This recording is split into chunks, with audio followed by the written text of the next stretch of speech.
That's what somebody once said. To get wisdom and to get ahead. So I searched myself on Google, that is. Now I don't know what is myself or his.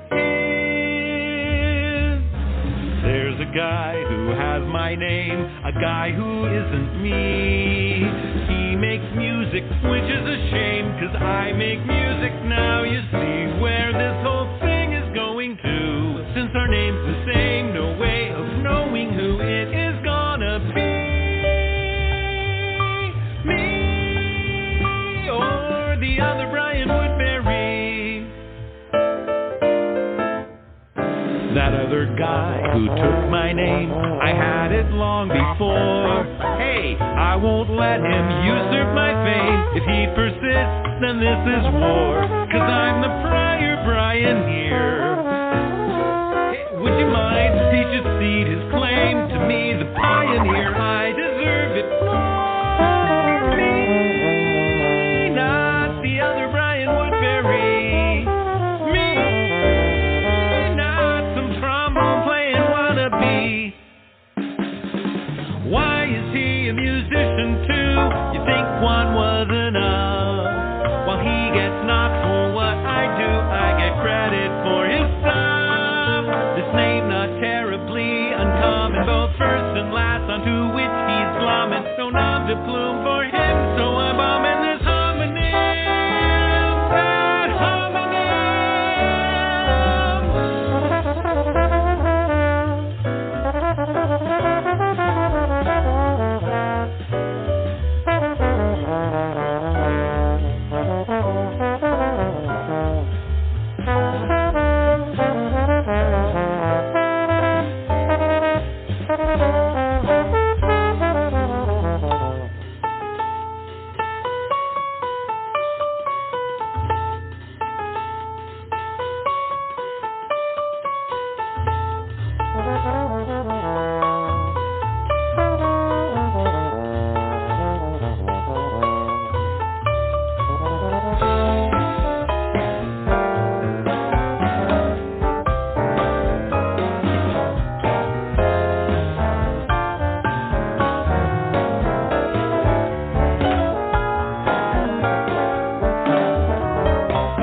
Why'd he have to go and get the moniker I got? There's plenty better ones, I bet, yeah, and he could have a lot. I blame this same lame name phenomenon on some dumb humdrum whim of mom and dad saddling me with this bad homonym.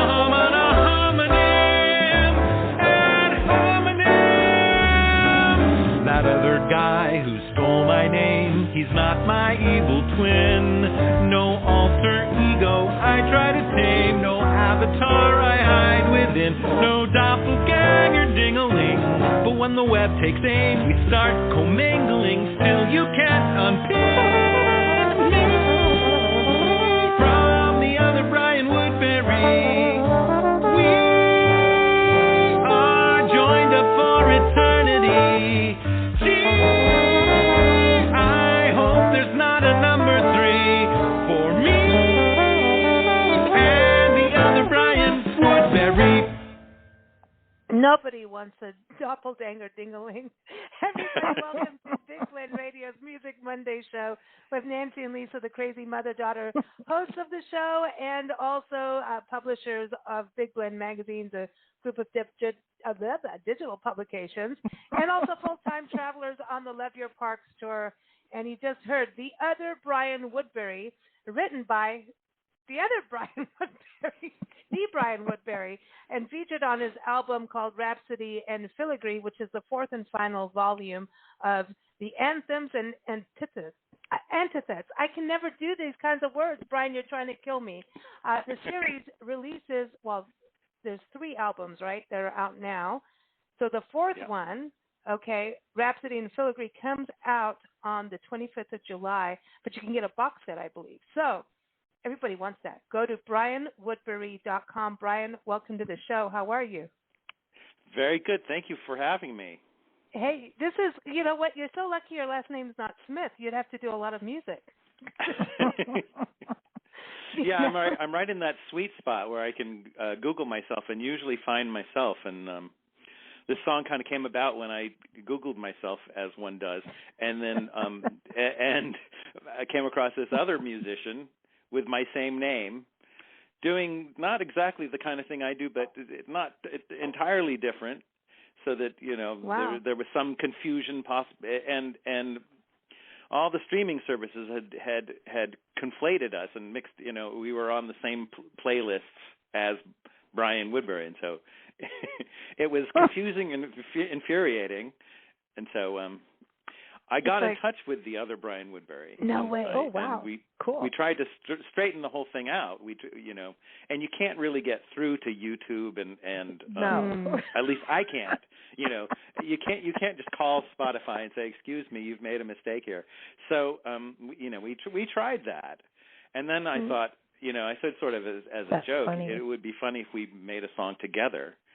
And he thought it was funny too. And then I actually came back to him a couple of months later, said, "All right, let's do this song together." So we wrote this, and he played the trombones and arranged all the trombones on it, and we put it on this album. So that's how.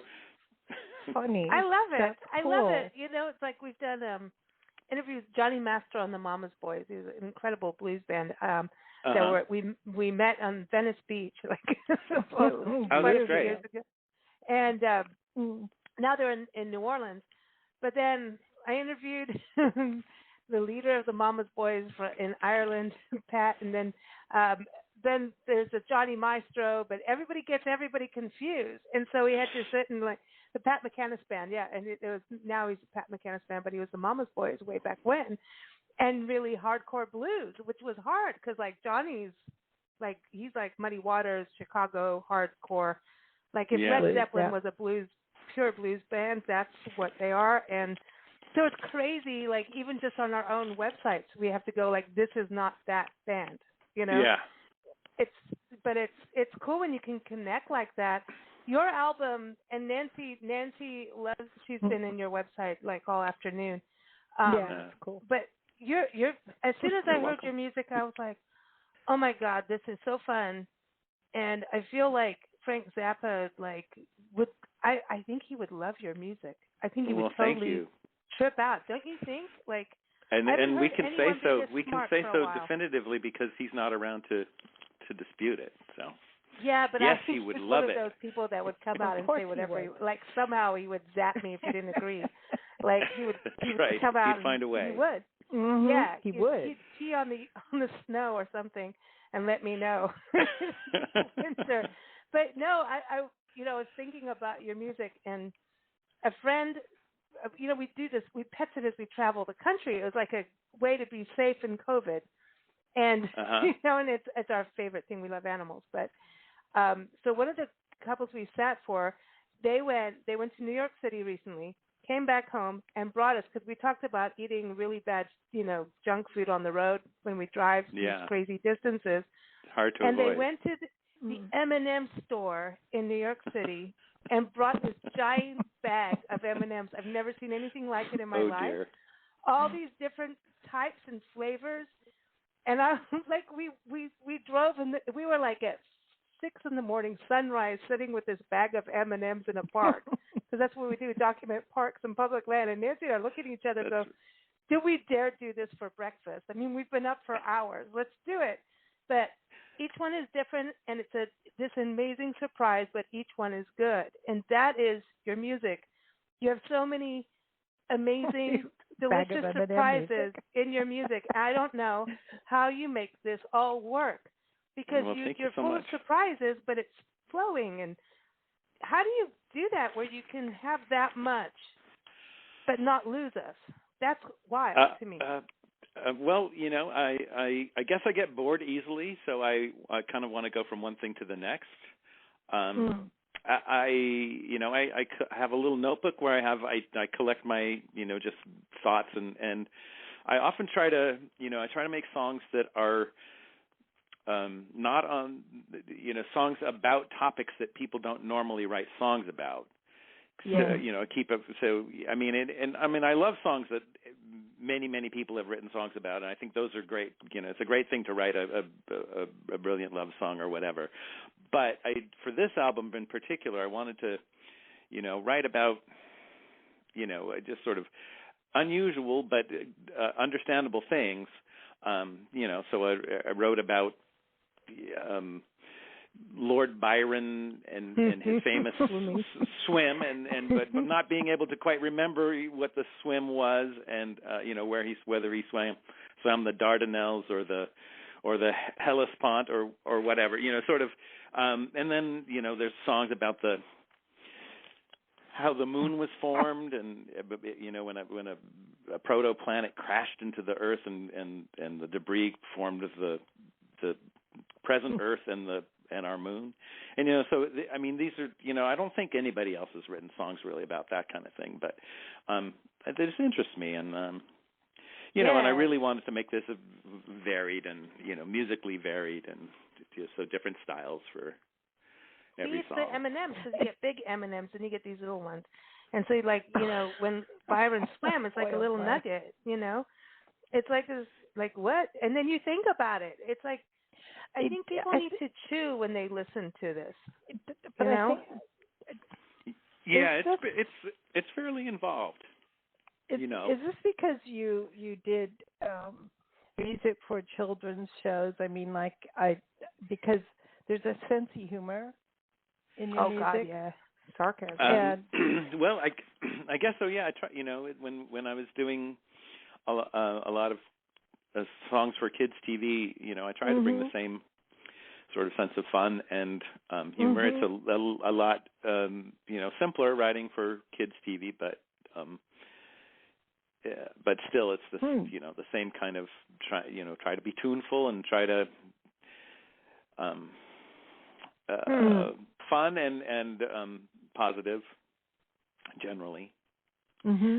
What got you started in music? Were you writing this? I want to go back because you're like, Nancy goes, before you came on, she goes, this dude's a genius. I know. I said, he's nuts. Musically nuts, but funny and cool. This is insane. We're both sitting there going, this is going to be a wild conversation, because it's, we got really excited about it, because you've obviously, you're I don't know, I don't know. Do you talk during movies? Do you figure stuff out before other people? No, I'm not particularly intelligent that way. I have, it's painstaking. I have to really work on when I'm writing my stuff. Are you a solo kind of write it out person? No, yeah, I'm a write it out in advance kind of person. I really work on things. Yeah. But I can't just kind of come up with this stuff off the top of my head. And I know people who can, but I'm not. For instance, I'm not an improviser when I play. I can't solo on the guitar or anything like that. I like to work it out and try it a million ways until I get the right one.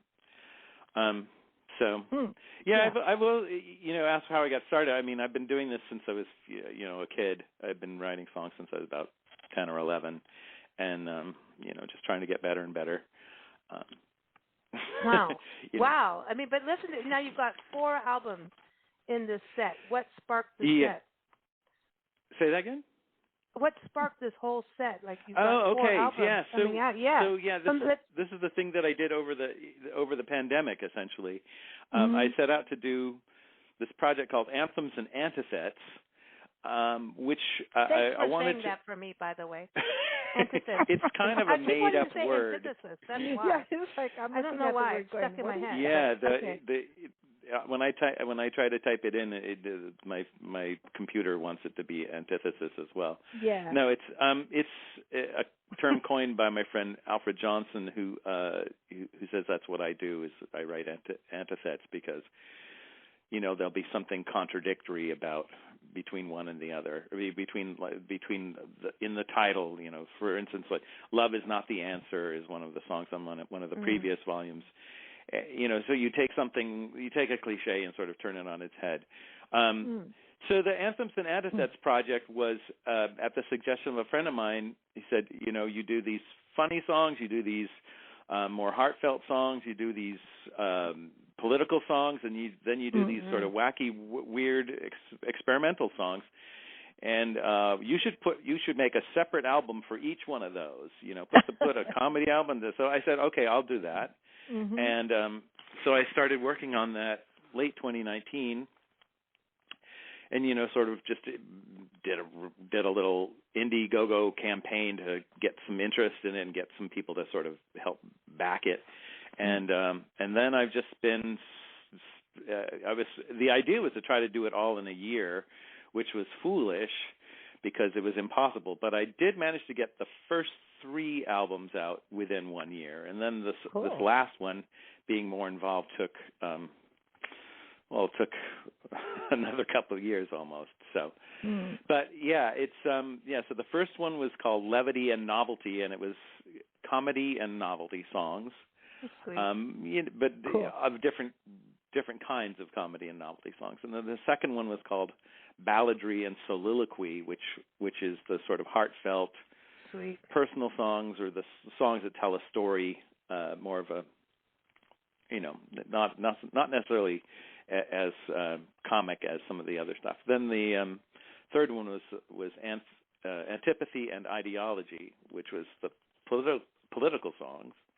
And then this new one is the sort of arty songs. This new one is Rhapsody and Filigree.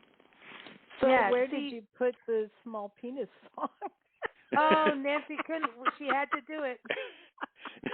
The small penis song is actually a political song, believe it or not.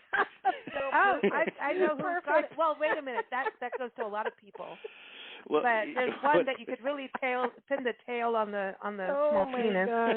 Gosh. Well, it's something that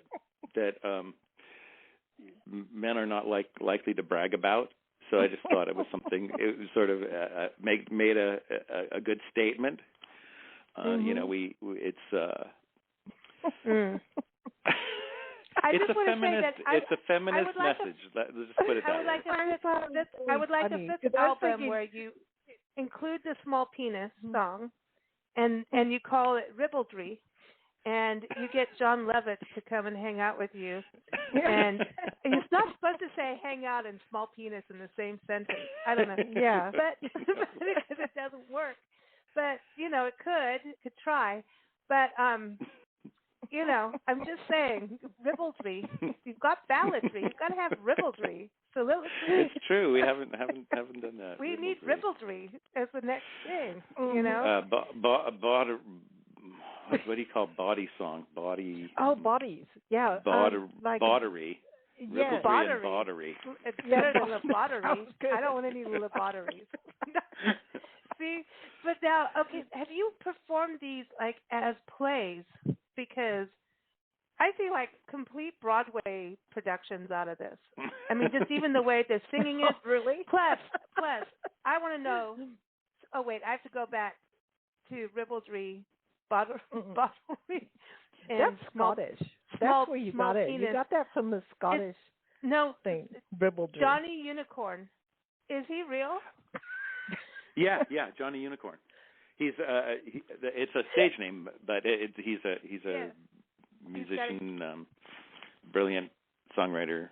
And he's got nothing to do with a small penis, I'm imagining. Since he's a unicorn. I can't speak to that personally for him, but no, he didn't. I wrote. I'm to blame for that song. I'm sorry. I have to mess with that because I saw Johnny Unicorn. I'm like, this is fantastic. Because no, come on, it's fun. It's having stage names and things like that. It's like it's a beautiful thing to have. Writers get to have their pen name, and then they always do. It's not just Barbara Woodhouse. I know she's a doctor. I don't know why she came to name, but Barbara Woodhouse. But it would be BL Woodhouse. And then you're always going like, how do you say, like, do you go, hi, BL? I mean, it's better than BM, but like, how do you do that? Like, and when we do interviews with authors with those names, I'm just like, you have so screwed this up. I don't know what to say. You're only supposed to be H this, BS, oopsie. I don't know what to say. Like, some people just want one letter, and I'm like, okay, so. Yeah, I guess you just call them by the letter, right? Yeah. Yeah, I'll just say, hi, like letter. the letter M. That was a big deal at one point.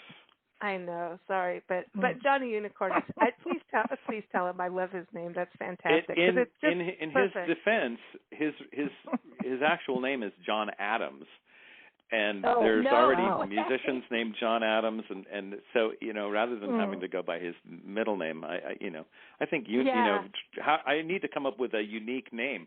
How about Johnny Unicorn? So I think he did well.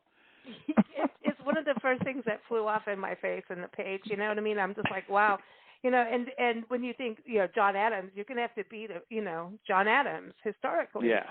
And no. The president and the composer, and then there's another composer, John Luther Adams. I don't know.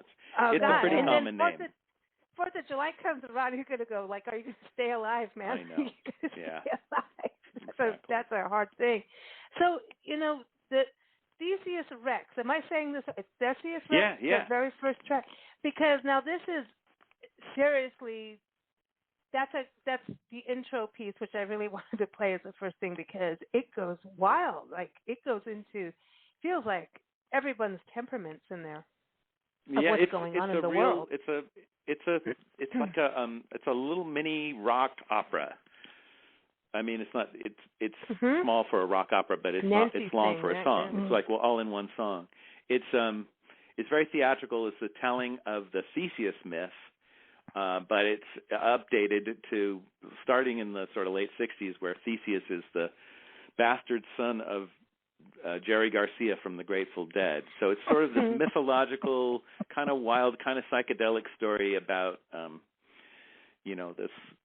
this girl, she's like 16 or 17. She runs off from Anaheim, California, and moves up to San Francisco and falls in with the Haight-Ashbury crowd, and then. Cool. And then her son, is rejected by Jerry Garcia, and then goes off and becomes, goes off to Afghanistan and gets mixed up fighting the Taliban, and then the war happens. So it's all this sort of grandiose, stuff. I try to make it seem like sort of follow vaguely the Greek myth, but it's very. It's very almost comic booky in a way. So it's sort of it's wild. But it can totally happen. Yeah, it's totally believable. So that was very very much influenced by sort of the 70s prog rock bands with their big theatrical stories. Like particularly at Genesis had these great theatrical albums and that told a story of somebody or something. So, by the way, it's all inspired by that. Prog rock. Oh my God, the video that you have on your YouTube channel, everyone, you've got to go. Old Time Prog. Oh my God, it is perfect. It's so perfect. Everyone, just go to YouTube, Brian Woodbury Music, just to make sure you get the right Brian Woodbury Music. Honest to God, like I cracked up at that. I love it. You're really smart, man. Thank you. Speaking of Johnny Unicorn, he's my co-writer and co-creator on the Old Time Prog. So give credit where what? credit's due. Johnny Unicorn needs a superhero outfit. He does. He does. He needs a cape, but not. He needs a cape, but it can't be around his neck and his shoulders. It's got to be around his waist. Oh yeah. Uh-oh. I see tie-dyed. Interesting. I mean, there's even unicorn toilet thingies, But anyway, we won't go there. But And just like right there, I was going to say, let's talk about two halves on your album. But one song that I really loved, Everybody's Gonna Be the Same. And this song, I want to play that if you're cool with it, because absolutely.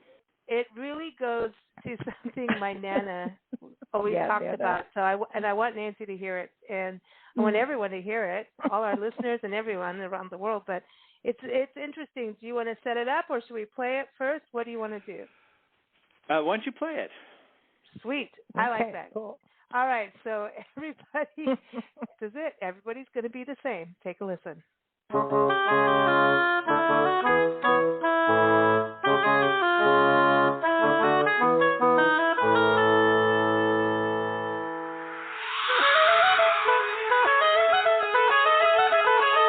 I've got a friend who's scared of the future, doesn't get Bitcoin, no social media. She likes to live her life like her life was once. I've got a friend who lives in nostalgia back to the 80s, maybe the 60s. Nothing was realer, kicking it old school, rotary dialing more than a retro fun.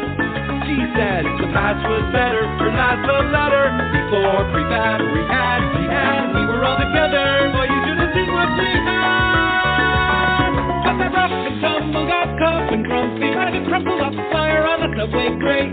Time is moving on, the future's coming closer till her history is a sad to plunder from the past. That I told her this, I told her that, I told her this, I told her that, I told her this, I told her that. Everybody's gonna be the same. Everybody's gonna be the same today. Everybody's gonna be the same. Everybody's gonna be the same someday.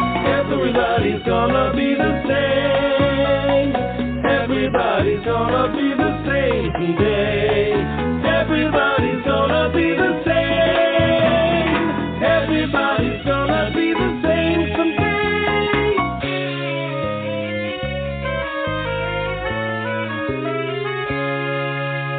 I got a friend who is made for the future, early adopter, metaverse builder, redesigned his DNA, he's ready for his implant.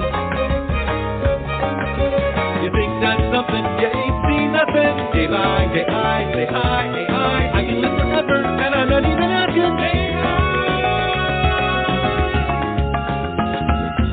Time is moving on, and history comes with it. His tomorrow's a fact, it wasn't built to last. Everybody's gonna be the same.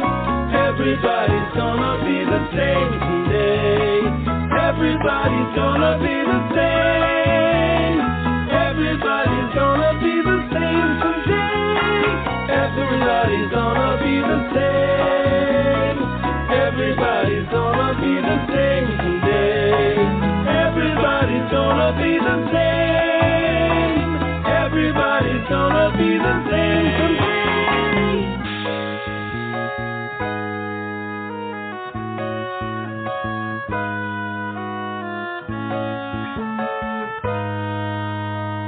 I see a world government and there's no poverty. One race for all, same colors someday appears.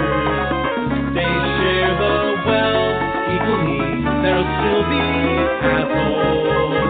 But once we're abolishing slavery, we're already halfway there. I would give it another 400 years. Give or take maybe 100 years. Everybody's gonna be the same. Everybody's gonna be the same today. Everybody's gonna be the same.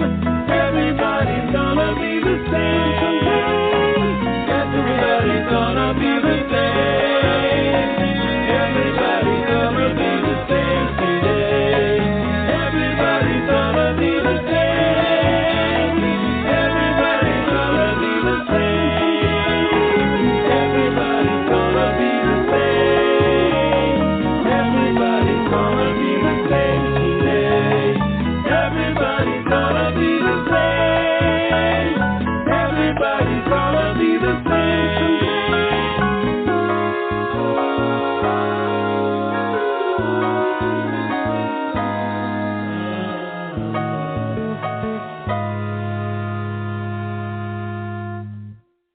Everybody's Gonna Be the Same, everybody. It is off of the fourth and final album. Yeah, love it. It is of the Anthems and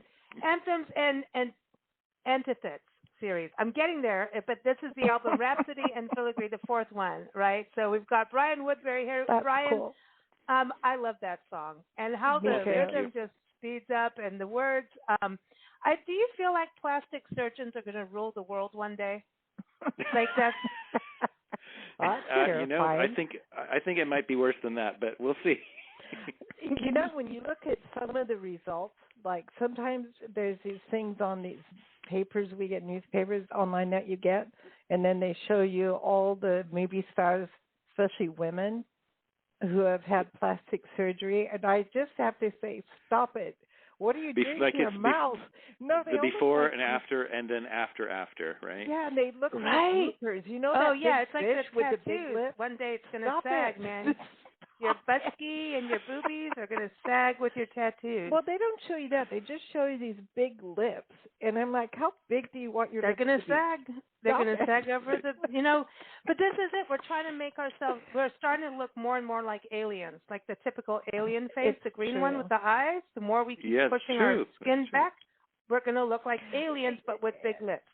Yeah, my grandmother, I have to say, my grandmother, I used to live half with my parents.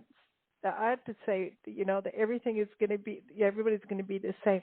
My grandmother, I used to live half time with my parents, half time with her.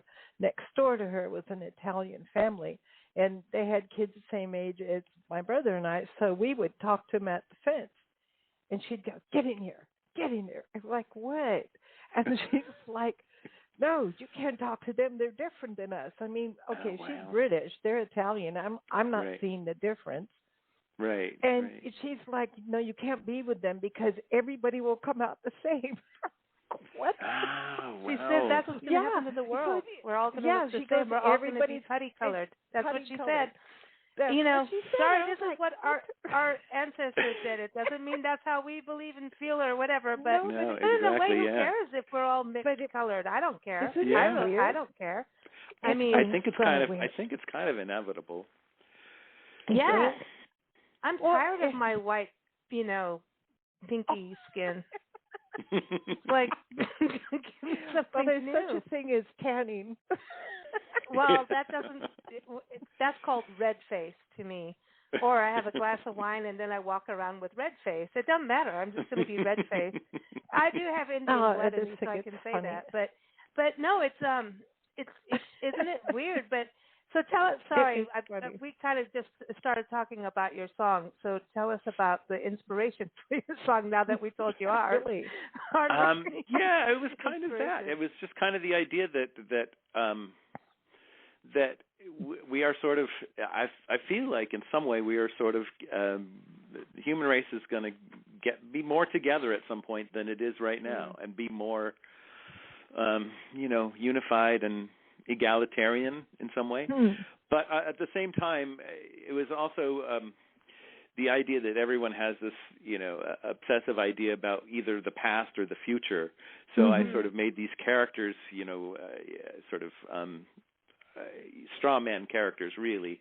The friend who's into nostalgia and wanting to bring back the past in some way, and then the other friend who wants to arrange for his implants and become a sort of hybrid being and program the DNA. And so the idea that there's sort of these faulty ideas of what the past, not really accurate ideas of what the past was or what the future is going to be, but that in some ways, we're all sort of on this road to maybe slightly more unified, egalitarian future. That's kind of the idea for the song. I wrote the song many, many years ago in a different version, a sort of less thought out version. And I always liked it, but never was happy with how it came out. So I actually wrote it in 1987 or something like that. When my wife and I first had moved to New York, and I was just sort of listening to a lot of, exciting music and was actually just getting into Latin music, listening to a lot of salsa because they played that on the radio all the time there, and the song. And when I revived the song, this for this album, I thought, let's make it give it a real Latin feel. So I called up a friend who I'd played with who had recorded with me in New York, Emedine Rivera, who's like he that's what he does. He's the Latin percussionist. He plays all these things. And I said, let's do this like a real, kind of with a lot of Latin feels. And it goes from feel to feel. It speeds up, slows down and stuff. But he played all that percussion instrument and really gave it that feel. Speeds up. It's wild. It does. It does have a lot of tempo changes, and I notice when that one is I sing the verses myself, and then the choruses are sung with my friend Jonathan Feinberg sings the lead in the choruses, and I found that when we had done a little demo of it with just my little percussion mock-up. And when we got the real track in, it didn't fit with. When we got the real percussion track in, the vocals didn't fit with how the way we sang it. So we had to redo the vocals so that they fit with the feel of the percussion. And I think it really is really interesting and really telling to me because often when I write I work with my keyboards and my MIDI studio and everything's very precise and quantized and locked into place, but then when you have real musicians playing it, it gives it there's breathing room, and it like flows everybody should be the same, cha cha cha. Yeah, yeah. It's a cool song. I mean, it really everyone you have to listen to the whole album because, like I said, it's like the M&Ms. So the M&M store, what I'm talking about, then, right? Being in New York, have you been to the M&M store?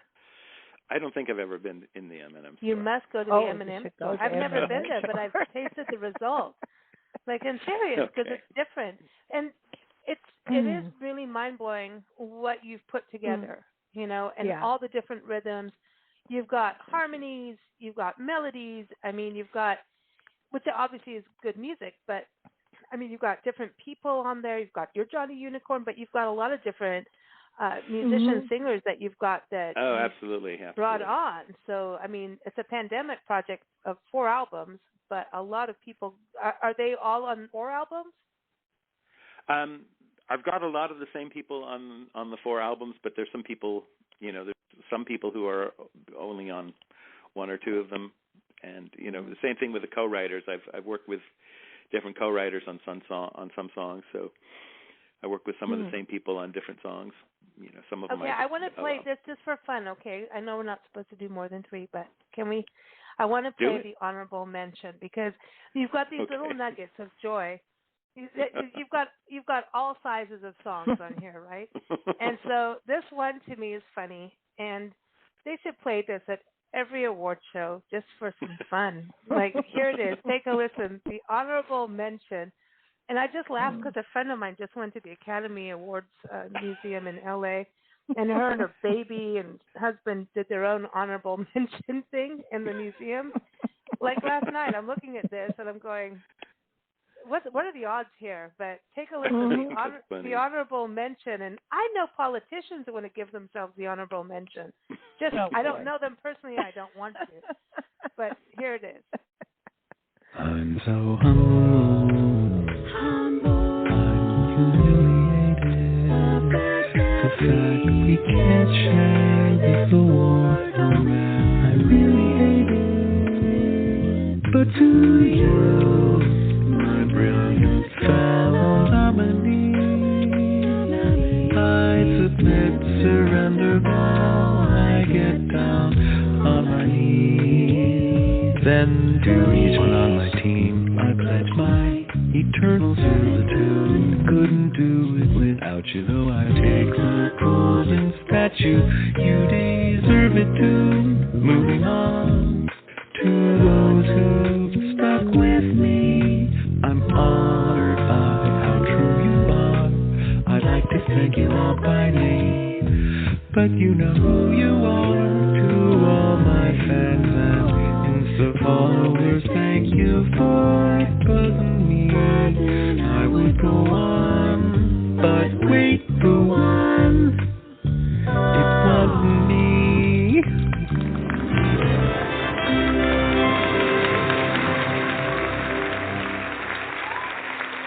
You know, that is so classic. It reminds me of people on Facebook on their birthday, and they can't keep up with everyone's happy birthdays, and they go, "I'm so honored. Thank you so." I mean, and they are. I mean, it's not. I'm not being mean, but it is like, what do you do with all of that? And I can't go back and spend a full day thanking each one of you, but I'm trying, but I can't. That's right. But I think that should become a face. Can you make that a birthday thing? I just see it as I would like to take the video clip of Chris Rock and Will Smith and put it with that. Yeah, nice. You know what? I actually just this morning I was grabbing the video of the La La Land Moonlight fiasco at the Academy Awards from a few years ago, where they first announced that La La Land won Best Picture, and then all the guys from La La Land come up and the producers are thanking everybody, and then they say, wait, we read the wrong envelope. It was Moonlight that won the Academy Award, and then they're with great chagrin or sort of one of the producers is kind of not, is like really pissed. Funny. And when he realizes, oh no, I'm wrong, we lost. Funny. So I was grabbing that clip because I want to maybe use that for the video for this song. So oh my gosh, you've got to do a video for it because you have to. It's your videos are so cool, and that will. Thank you. Yeah, I mean, can you imagine how this will go around for so many things, not just Grammys, Oscars, etc. But I mean, the awards. We watch awards. We don't even know who half the people are on half of them. Like not anymore. Honestly, but you're just watching for some weird thing to happen. For and somebody it's all to nice trip. and sweet. It's so boring. To trip. It's like I like watching the music awards because they're cool. They're fun. The musicians get out there and do weird outfits and do some weird stuff. But like actors just aren't as like wonky as musicians. Sorry. Yeah.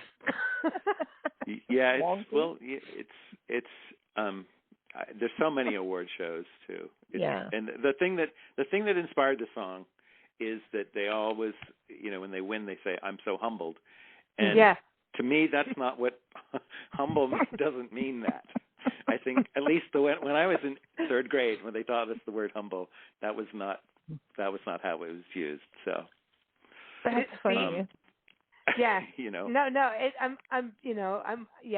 It's and at the same time, like when you think of all these award shows, what if we had a political award show?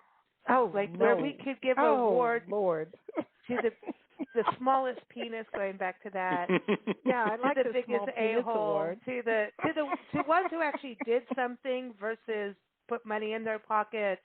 We could give awards to the people who made the most money out of politics. Like, don't you think that could flip the channel like a little bit on what's going on in the world? Like, and who has the worst hair? Let's talk about hair. I mean, we could go. I mean, who's been a groper? I mean, between all of them, who's come on, we could give. I mean, just the categories alone, it's almost like a game of Jeopardy.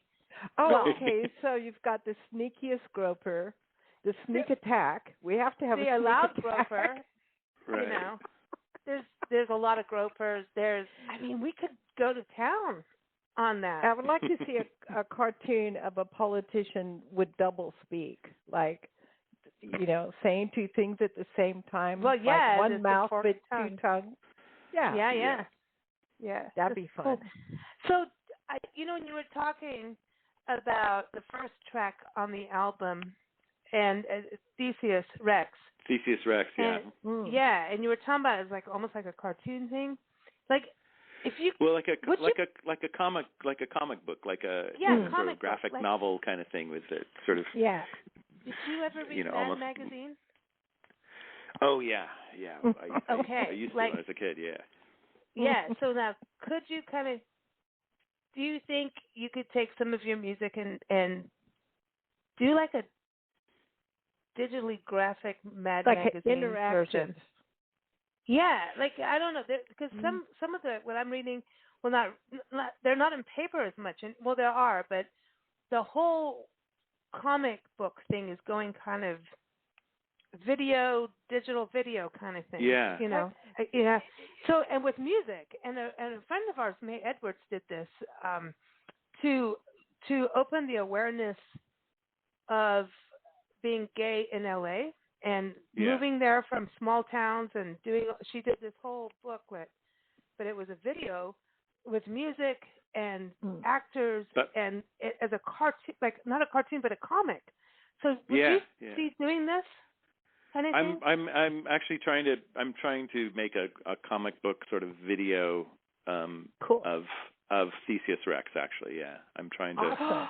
I'm trying to, like, maybe if and actually I may try to do it as a Indiegogo campaign to because it's kind of expensive to have that many drawings, but like make actual physical copies of the comic book. That would be like one of the perks of donating to the campaign. But I'm not 100% sure I can do that. It's just it's a big undertaking. It's a lot of drawing and it's big. But can you imagine our friend May, she I'll connect you guys, man. She was a editor for Disney and stuff. Like she's won game show things, Emmy Awards for all of that stuff, and now she's doing a whole other thing in life. But she has all of that up her sleeve. So I'm connecting you. I know it's got nothing to do with the radio show right now, but because as soon as I was listening to what you've put together, I mean, this is to me like the tip of the iceberg of how big of what you've put together. Like I do see Broadway plays. Do you see that? Would you do it? I've written some musicals that with a couple of friends of mine. So and I'm actually working on a kind of one-act musical right now with one of my longtime collaborators, Joe Moe. So yeah, I've always wanted to Joe do. Moe, dude, where are you gathering these amazing people with amazing names? All this talent, Joe Moe, Johnny Unicorn, like come on, and then Joe Moe is his real name. Tulasi Rain. I mean, that's like, is it Tulasi or Tulasi Rain? I mean, that's a beautiful name either way. Tulasi, yeah. Oh my God, that's a beautiful name. That really is. Yeah. Bill Burnett. That's someone thought that out. Come on. This is good stuff here. Yeah. Tulasi that's her first name. Her her last name is a stage name. But Tulasi Rain is beautiful. And that's great. It's great. It's amazing, amazing name. It sounds like a rainforest. Yeah. Derek Day. Derek Day. Derek Day. Seriously? Like, I think that's his real name. Really, that's fantastic, though, right? Yeah, it is. It is. This is. I mean, really, I'm not making fun. Please don't take it that way. But it's just like, wow, look at this. This is cool. But it would be cool to see what you've done, acted out, and like, specific. I don't know. It just would be so cool to have that. That's the beauty of video too. You can do it that way, right, and do it more. It's true. I do love live theater. I think it's so great to see. I love musicals. I just love a story on stage told through songs.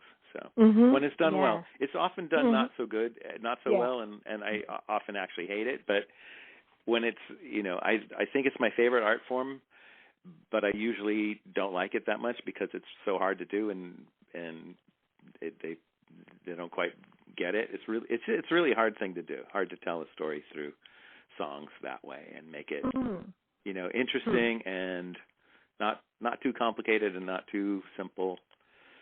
Yeah. And make us care about everybody and be hoping how it's going to come out. When you're looking at a movie and people are acting and you're into the movie and then they break into a song, that's a really difficult transition. It is, and it can be done. It can be done well, but it is hard. You just sort of have to create this illusion that it's okay for it to happen. But I always go back to I have to say this: Clint Eastwood. Danger Wagon, walking across the prairie going, I talk to the trees, but they don't listen to me. And it was So what, you thought it didn't work for you? No, I liked it. I thought it was a beautiful song, and Yeah, I talk to trees. But they do listen. Here's this cowboy dude. He's rough and tumble, and don't mess with me. Make my day, punk. I talk to the trees. Oh my God! Now, there's some disconnect there, isn't there? Yeah, there's a little. I want to know about the Golden Hour. Like, I love this song, The Golden Hour.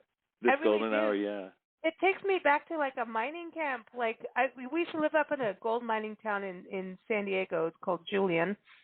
Oh, you did? Apple pie. Yeah. Oh, cool. Mm-hmm. Oh, yeah. I remember. We used to go to Julian when my wife and I lived in San Diego. Awesome. Right on. Okay, that's where our magazine started, like 25 years ago. It was at San Diego. Oh, great. North County. We lived in Vista for a couple years. Had a band out there, and then all of our magazine clients hired our band, and then we found out half our band was on drugs, and and one turned out, we thought was in jail for some one thing, and turned out for another thing that was really bad, and we're like, okay, that's enough of that. So we're going up to the hills, and we did. We used to run like the hoot nights up there, and but Julian was known for apple pie and beautiful hiking and a whole bunch of weed. We started one wildfire and went to another and another and another. But it was magic. And when I started hearing that song, I went right back to Julian. And they have this amazing theater company that did these community plays. And so cool. I don't know if you went to Pine Hills Mountain Hill Lodge. So Jack Dempsey used to have his sparring arena in the theater there. It's where our band broke up on stage. It was pretty amazing. Oh, wow. It was fantastic. If anybody wanted to see a play, that was it. It was real, and it got dirty. It was funny. Wow, that sounds really... And you know what? Funny. No, but the audience stood up and clapped because they thought we were acting. They didn't get we were actually breaking up. It was too much fun. Our bass player, Matt, gets down on his hands and knees, playing bass, giggling. Nancy's playing keys, giggling. I'm trying to just sing the whole thing out, as loud as I can. The drummer and the rhythm guitar were about to have sticks up somebody's orifice at some point. Stood up with his drumsticks and went to the rhythm guitarist, and he said, "I'm going to stick these up your nostril." It was great. Funniest. Oh, he was the that most drummer. Fun that ever. Was not the drummer we had before, who was that wasn't a regular disgustingly drummer. dirty. But that drummer was such a little. Well, okay, let's figure out what was the song that you were doing. Oh gosh, Sweet Madam Blue by Styx. Yeah. Yeah. So maybe you can blame the song. No, I mean it was. Do you know what it's like to sing that as the only person, and then the other guy that's supposed to do the harmony, like Sweet Madam Blue, that guy's not there because he's getting drumsticks up his nose, and I'm supposed to stand up there and go America, and I'm just laughing. It was just. And our friends in the back who ran the theater they were running the bar, and they're going, like, "Rum and Cokes for Lisa and Nancy." They're yelling out, "We're making you doubles." Yeah, but anyway, but your song, "The Golden Hour," just reminds me of that town. So tell us. We're not going to play it because we do have. I'm sorry, but we have to play. Oh, boy. Sure. But I personally just want to know about this song because the Golden Hour to me is beautiful. This Golden Hour is actually about Golden Hour. We talk about Golden Hour in Hollywood terms. That's the perfect light that you get right after the sun sets, where it's still light in the sky.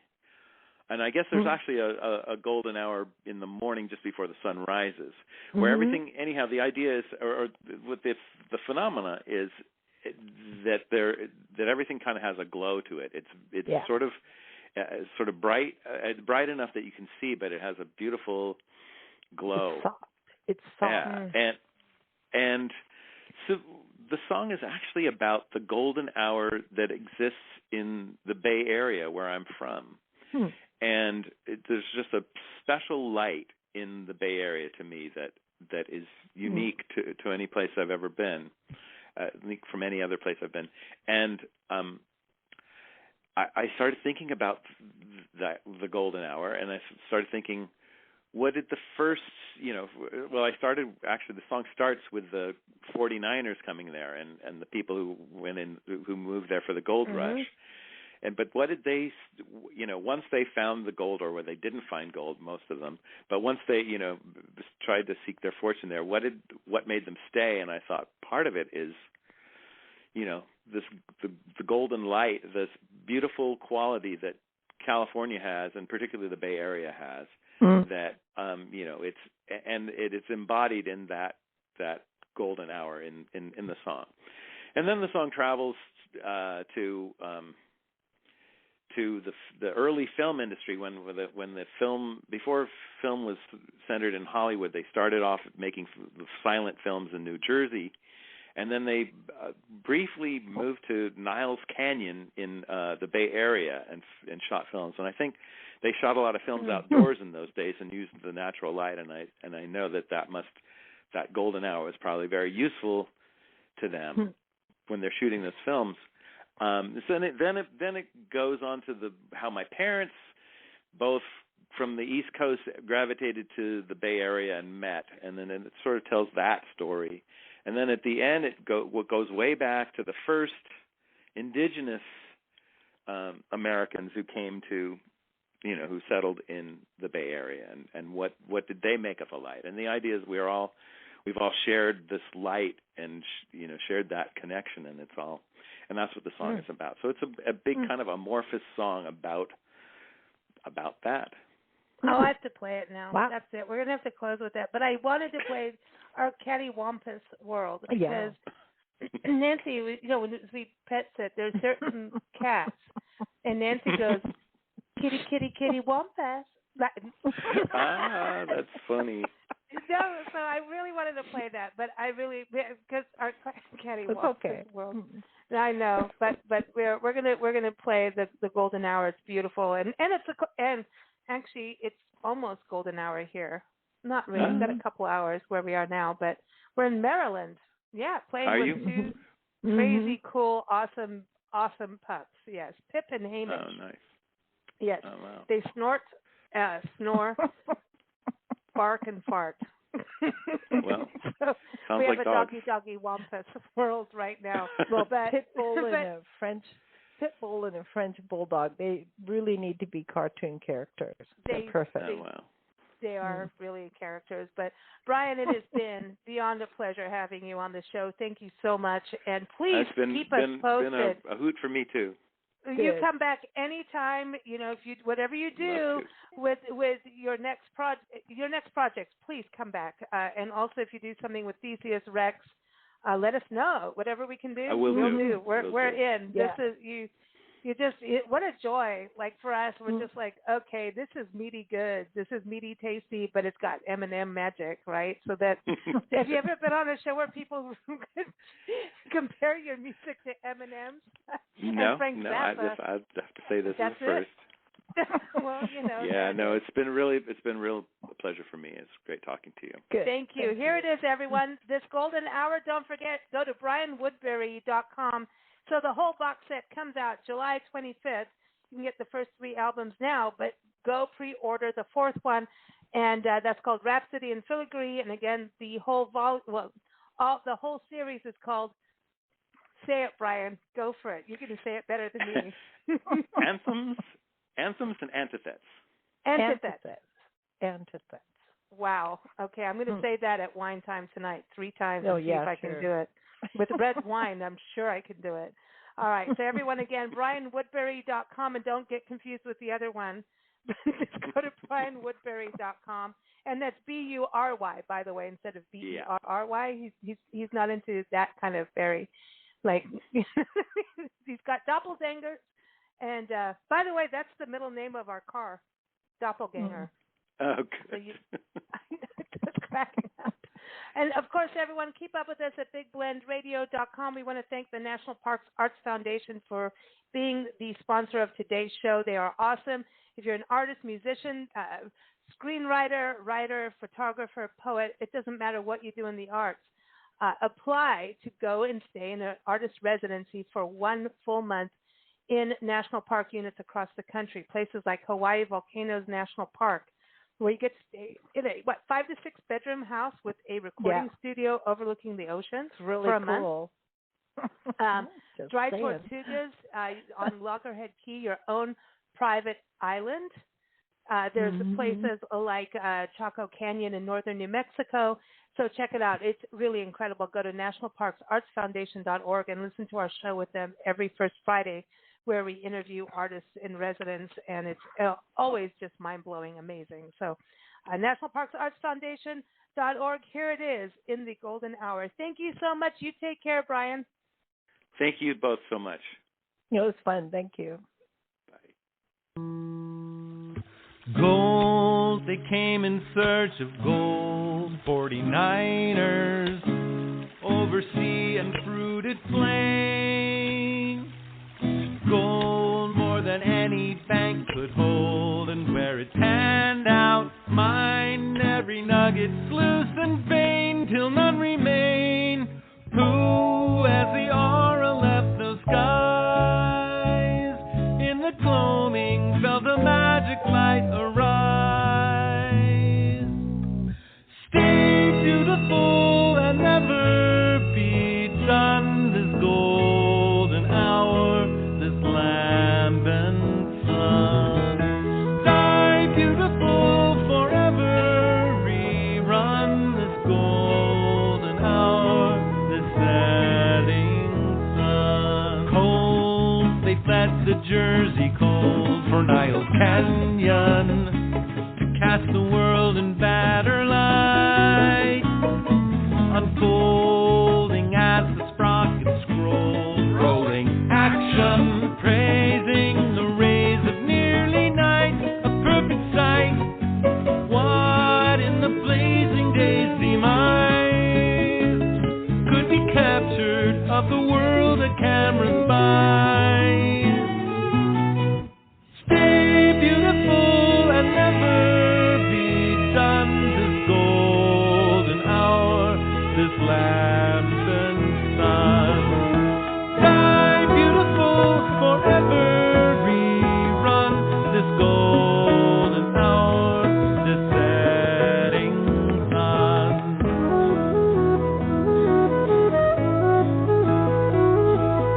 Sunk below a rose horizon, paved to shadeless dust, luring with its near nocturnal mass. Vespertine, clips sublime, daylight time. So you left Boston, Mass, and betrayed your first class on the way, with no BA, and a pawn shop guitar that you strung upside down to play by Frisco Bay. A sailor paroled from the war, from Japan to this Golden Gate shore, for a smoke at the end of the trail. The folk, those whose songs tell the tale, and you learn every note of the tune on that old guitar. Coffee bar, you can't beat poets' rates for the black and gold plates on your car, and belonging where you are. Here, you and Mom were both drawn first to me, then to marry and spawn this climb to the top of Mount Damn. How I'm now the eye that I am in gold.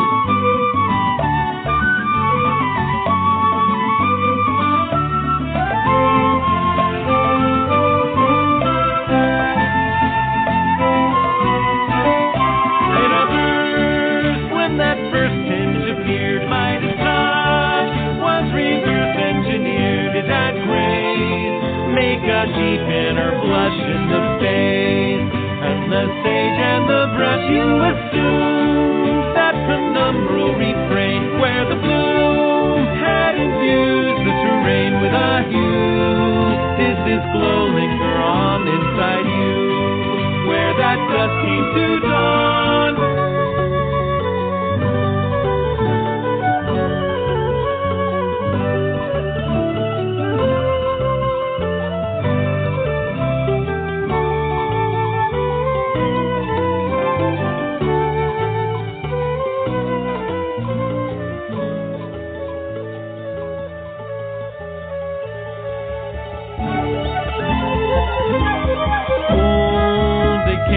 days of old, with the ice flows to a wilderness unnamed.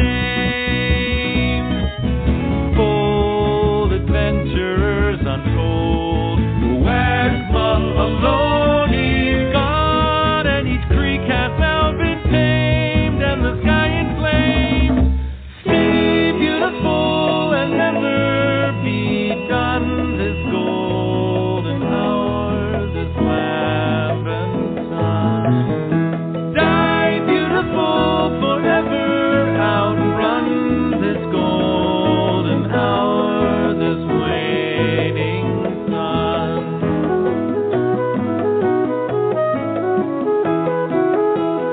Evening glows its golden most before it goes to black. Every epic folds another back. Every bend finds the end of the track.